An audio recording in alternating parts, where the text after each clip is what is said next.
You're listening to NacChat with Amy Mahaffey, straight from the city of Nacogdoches, where we chat all things Nac. We make any topic fun, and I'll take you behind the scenes of the oldest town in Texas.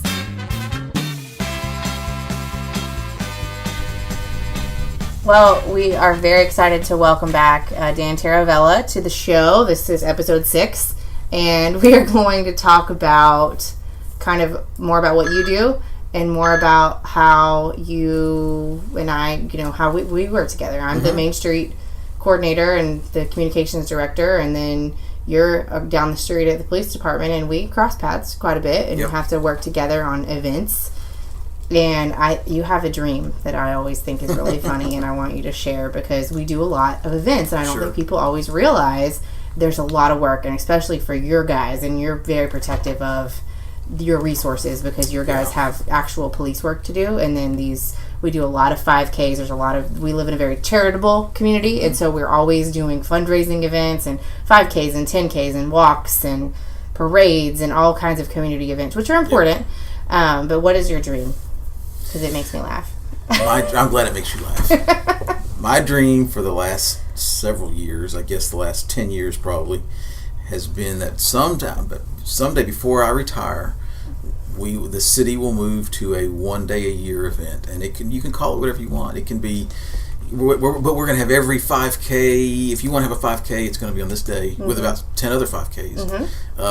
It's going to have the half marathon. It's going to have all the parades, all the festivals, all the events in Festival Park. It's going to be all in one day, and it's going to be huge. It's going to be huge. We're going to shut the whole town down. Well, no, that'd be too much. Oh, okay. It's still going to be downtown. Okay. And but it'll be over in a couple hours. Okay. All so done. Blueberry Fest, Christmas parade, 4th of July, fireworks. Yep, Freedom Fest. It doesn't matter what the holiday is. We're going to do it like in the summer. So Christmas in the summer. Blueberries. Why don't we do it in the winter? Because it's not so hot. It's really hot in the summer. No, we can do it in December. So December. Blueberry pancakes downtown. Okay. In December. So Blueberry Sit Fest. on Santa's lap with your pancakes. And then watch the 4th of July fireworks. Yes. It might kind of ding our overtime budget a little bit, but then you're done. We're done. Yeah. No more planning, no more reserving, no more Public Works doesn't have to drag out the barricades every weekend. Yeah. So it's not just my dream. I think I'm on board. I think a lot of, but we really do enjoy all the. Joke. I'll end this by saying we really do enjoy all the planning and the events we do for the city, and it does offer a lot of things for families on the weekends. But we just kid about our involvement in that way. Well, let's walk the listeners through the process, because some people in our community who do a lot of events, they know this process well. They know sometimes they call you first because they know you're going to be the one to approve the route for a race, or you're going to be the one to handle security for a parade. And then sometimes they come to me first because they have to get a permit through me to have these events. And so there's a lot of hands at play, because if let's say you want to have an event at Festival Park, you have to come to me with a permit. You have to book the park through Parks and Recreation. And then sometimes we close these gates for safety reasons downtown, at the park downtown. Right. And so then we have to work with you all to lock the gates and keep things safe, to make sure people at the event are contained and there's not pedestrians mixing with vehicle traffic. And then, like you've mentioned, Public Works, they bring barricades out, and there's a lot of man hours that go into these events, which is a service the city provides. Right. And it's something that's not, police work as one would think. So how did you become the guy that has to do all of this? I don't know how I got that job. I think my boss saddled me with that about 10 years ago or 8 years ago. But I'm also on the city's traffic committee, which that's kind of a separate committee of about 5 or 6 people that meets to review requests for things like stop signs or speed humps on their street or lower speed limit or things like that. And that's a little bit separate from what you're talking about, but I was just throwing that out there for just because. Yeah, because you can. Because, but what you're referring to, yes, part of my job at work, my normal duty is being a part of this process for special events. And so it involves everything you just described, but even more, especially on the police department end, as far as scheduling officers to work these events, because they're all a lot of these, some of these we can do with on-duty officers. If it's we all the time we help with 5Ks and things like that, and we can normally swing that with an on-duty officer. We always tell people we can't guarantee it. We can't promise there will be an officer at that intersection to help y'all get across, but for the most part, it probably will happen. Yeah. But the bigger events require overtime, and that hits our overtime budget. Mm-hmm. It requires a lot of juggling schedules because, like with a lot of public safety, like fire and police, we work weird shifts. One weekend on, the next weekend off, etc. So when you plan these events in advance, it comes down to which shift is that going to be on duty that day, and then which officers have already put in time for vacation time to be off for vacation. What other events are going on that day that are going to conflict with it? How am I going to schedule 20 officers for this big event? And so a lot of it is just scheduling. Really, it's just logistics. It's and you have 3 calendars, so you should be really good at scheduling. I do. I keep 3 calendars. Why? Because I like a good old-fashioned paper calendar. So I like a paper calendar. I like my big desktop paper calendar, and then my little pocket calendar. And then I don't know why, but sometimes these meetings pop up on my phone that I have no idea why I'm invited or how somebody knew to invite me. And I don't like that. But I know you got mad at me once. So, but how do you? Okay. Side note. How do you not? Because I have a calendar at the office on my email. Oh, we're getting on the calendar subject. Because you talked about scheduling, and this is fascinating to me. I have a calendar because the ladies in the office and people that are here need to know where I am, and it's easier to do that than have to, tell everybody all the time. Sure. Sometimes you get busy and you forget. But then I like to go to meetings with my paper planner, which is way cuter than your calendar because it's colorful. And I always have to, if I put something in my paper calendar, I have to put it on, I have to duplicate. So I can't imagine, and I miss stuff all the time. So how do you not miss with 3? You duplicate 3 times? About 100% of the time? About every other week or every 3 or 4 weeks, I lay out all 3 of my calendars, and I consolidate, and then I give one back to the family for home, which has a lot of my work stuff on it or our family stuff on it and things like that. And then my other 2 are strictly work, but they have all 3 have everything really on all 3. So I know if it's something at work, it's going to conflict with something at home, then all 3 calendars line up, and it works for me. I would miss. You're rolling your eyes. Everybody can't see you rolling your eyes, but I did. I fully own the eye roll. And but also because I like to write notes out beside my appointments or my meetings, or, well, for example, a lot of these events, the contact people, so their phone number and what time the gates need to be closed or what time the barricades need to come out, and all that is just too complicated on just one tiny little phone calendar. Gotcha. So, and part of, let's kind of circle back, part of the reason I assume that you're in this role helping with events is because of your ability to schedule, because that's kind of become part of your role at PD anyway.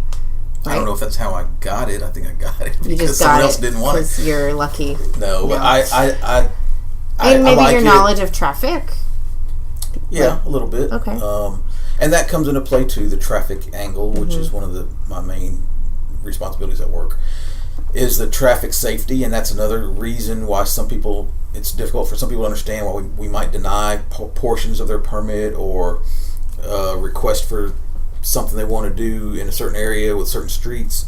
And a lot of it is just based on historical data we know or just events we know from previous years of that particular street or this particular traffic pattern. And sometimes we'll say no to things that just are not going to be safe, and but we usually try to provide an alternative route or an alternative place to do their event. So, because safety's the main. When I go to do stuff like Wine Swirls this weekend, and when I go to do stuff for that, I have to visit with you because I want things to be safe, and so I have to sometimes do negotiating just like our citizens to try to because I have a vision in my head of what my event's going to look like. And you really need to start bringing me gifts. Okay, well, my gift is that you get to be on my podcast for 2 episodes. Okay. So there you go. You're welcome, and you get to hang out in my cool studio. I like it. So now you got me all sidetracked with gifts, making me feel like I don't give you enough gifts. But I have a vision in my head. This is what I want it to look like downtown during Wine Swirl. And you're like, yeah, but there's like this whole safety element. And so that's kind of your expertise, right? Traffic.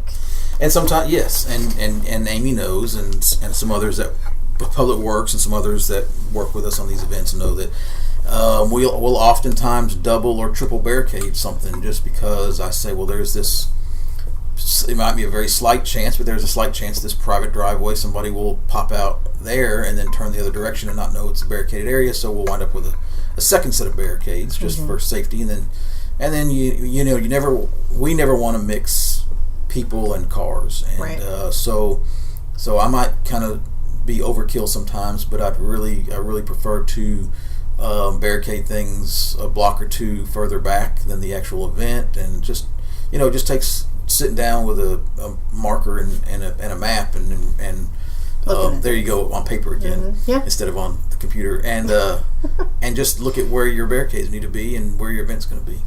Yeah. So let's talk about traffic in Nacogdoches. Okay, let's do. What? It's bad. Is it? Well, traffic. I mean, really traffic in Nacogdoches. Yeah. Sometimes it takes. No, you don't. Almost 8 minutes to get. Oh no, you don't. That is not a traffic problem. When you've lived here for 30 years and then it takes you 8 minutes instead of 6 to get somewhere, that's a traffic problem. I'm kidding. No. I'm kidding. I am still fairly new to the community, and I love it because I'm like, I can run 5 errands before my next meeting. Yes. This is awesome. Zip, zip, zip, zip around. You can't do that in. I came from College Station. You can't do that there. You can't do that in Houston. No. You can't do that in DFW. I've been stuck in traffic in Houston where I can see where my destination is. I can see it across the freeway over a barrier, and I'm going, I could be there if I could just get out of this traffic and get what I need and leave. But no, I'm stuck on the other side of the freeway. So what do we think about when we talk about traffic in Nacogdoches? What does that mean to you? How does that relate to your job? We work a lot with TxDOT on like these projects going on right now, and if there's problems with certain roads are regulated and maintained strictly by TxDOT, and some are strictly by the city. And so we're always working the police department and those other entities to answer people's complaints or concerns or reports of things out of order, lights, traffic lights, or whatever the case might be. But I see, I've seen so many different streets change over the years that I've been here, and traffic patterns change, and so you can never just go with how it was 10 years ago, because it's not going to be the same.